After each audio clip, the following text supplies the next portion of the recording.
C'était à l'époque de Mzee Kabila. Et l'agression est revenue, les mêmes Wazalendo ont décidé de défendre leur terre contre cette agression. Et ce n'est pas à nous de les organiser, ce n'est pas à nous de les gérer. Ce sont des citoyens qui prennent en main la défense de leur pays.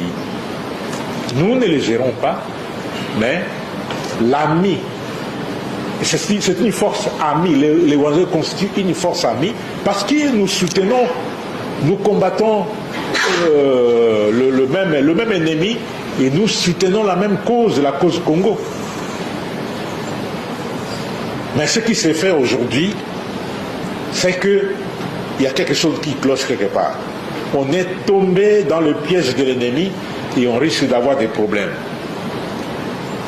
Si le désordre doit s'empirer, doit s'intensifier, alors qui va perdre? C'est la République. Il est temps qu'Ossé Wazalendo... Nous ne sommes pas là pour plaire à qui que ce soit. Nous avons une obligation ici que la Constitution nous a assignée.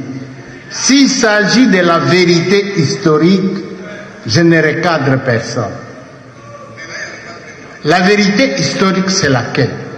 C'est que dans l'AFDEL, il y avait des étrangers. Et ce que vous avez dit là, vous avez vous-même dit une chose et son contraire.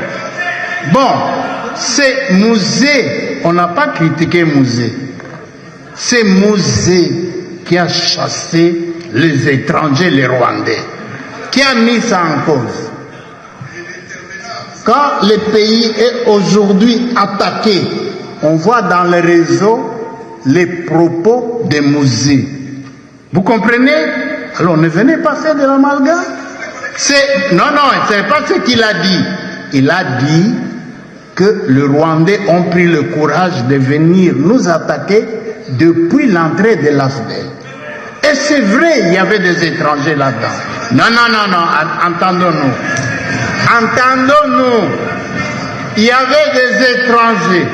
Et ces étrangers, c'est Mzee qui les a chassés.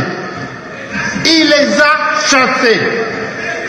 Alors, en ce moment-là, quand c'est une vérité historique, ils sont venus, c'est la même, se sont retournés contre lui. Et il dit, je vous dis, ne jamais trahir le Congo.